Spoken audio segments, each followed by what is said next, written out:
நானும் ட்ரை பண்ணி பார்க்குறேன்ட்டு சாந்தோமில் இருக்க அவர் வீட்டுக்கு 3 மாதம் நடந்தேன். காலையில் வாக்கிங் போனால் பின்னாடியே போவேன்.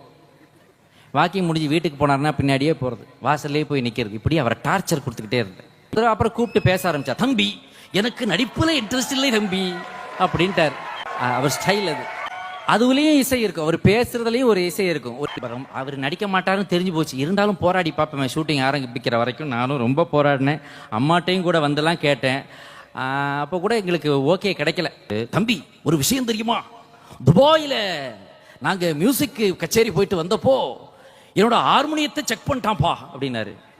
ஏங்கய்யா உங்க ஹார்மோனியத்தை செக்யூரிட்டி செக் பண்ணாங்கன்னு, உள்ள ஏதாவது போதைப் பொருள் இருக்குதோ, உள்ள ஏதாவது போதைப் பொருள் இருக்குதோன்னு செக் பண்ணாங்க அப்படின்னாரு. அதுதான் எனக்கு கிடைச்ச பஞ்சு. சார் உண்மையிலேயே அதுல போதைப் பொருள் இருக்கே சார் அப்படின்னு. அதுல இருந்து எத்தனை போதையான மயக்கமான மெட்டுக்களை